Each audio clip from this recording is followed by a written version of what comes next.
Welcome back, and let's continue with our preparation of Platform Developer 1 certification exam with some practice question where I will be showing you some practice questions along with options, and you have to find the correct answer of those questions, and in the end I will also show the correct answer of those questions. So let's start. The question number 1 is on your screen now. Try to find the answer of this question. So if you have used process builder, then you will know the answer of this question. Also, if you need access to these slides, then please let me know in the comment box below. And also, if you want me to prepare a quiz related to Platform Developer 1 exam, then also let me know in the comment box below. I hope you are able to guess the question answer of this question. Let's find it. Correct answer is option D, creating and updating records. I hope it went well. Let's move to the next question, which is here.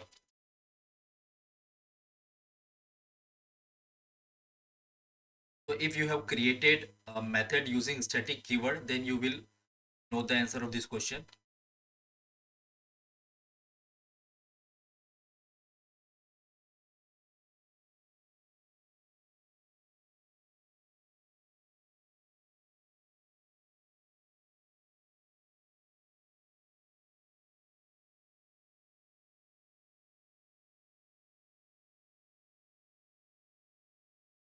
Let's see what is the answer of question number 2. And the correct answer is option A. It allows the method to be called without creating an instance of the class. Let's move to the next question.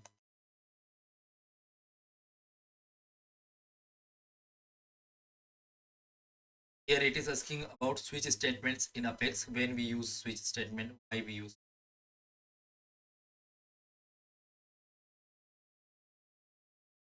Again, it is a simple question.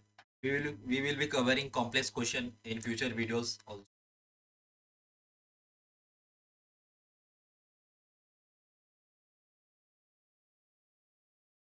Let's see what is the correct answer. The correct answer is option B. It is used to perform different actions based on different values of a variable. So if you know about switch statement, then it will be easy for you. Let's move to the next question.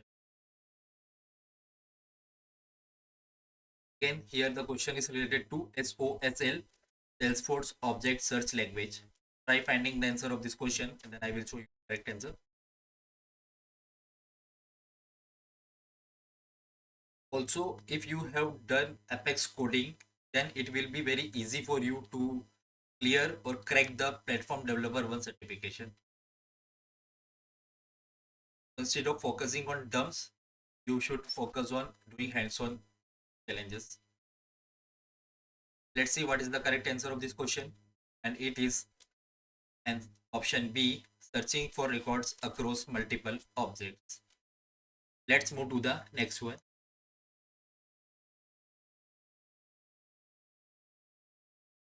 Here it is asking about best practice when writing an Apex trigger.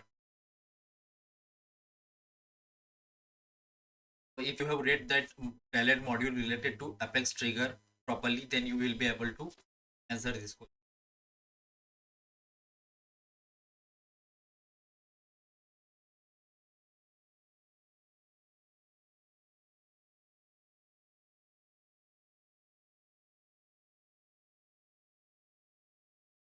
Let's see what is the correct answer. And the correct answer is option C, minimize the number of queries and DML statements in a trigger. Let's see the next question. Again, it is related to governor limits.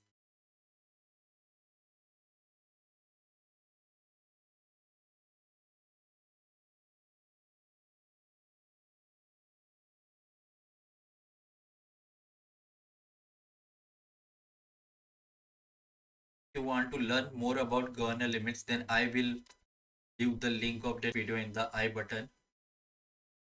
Watch that video and then you will be able to answer this question in a second. Let's see what is the correct answer of this question. And the correct answer is option B. They restrict the number of records that can be processed in a single transaction.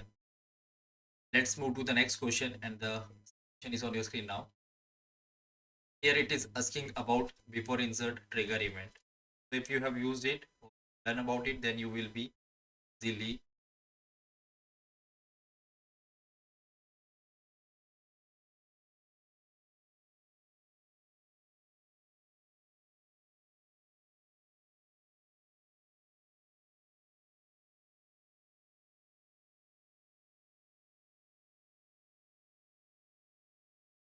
Let's see what is the correct answer.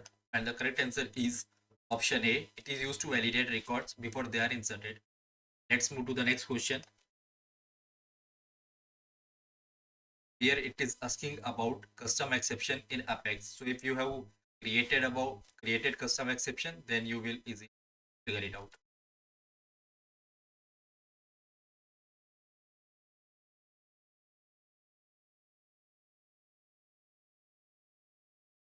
Let's see what is the correct answer of this question number 8, and it is option B, to handle unexpected errors in a custom way. Let's move to the question number 9. Here it is asking about using Apex with declarative functionality. When will you do that? This scenario with you.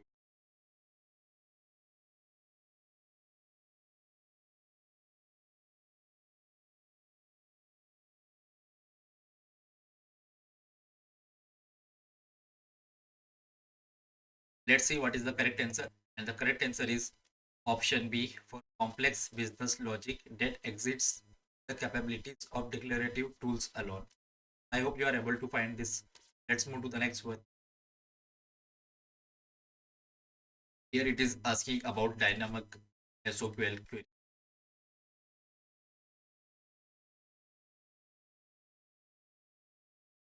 If you have done dynamic SOQL query, then you will be able to take it first attempt.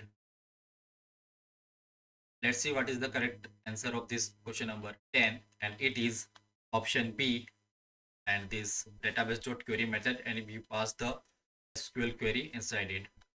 So that's it in this video. I will come back with some more question in the next video. And if you loved the question presented in this video, then please like the video. Also, if you have any topic suggestion, then let me know in the comment box below, and share the video with your friend who are preparing for platform developer 1 exam. And don't forget to subscribe to my YouTube channel. Thank you very much.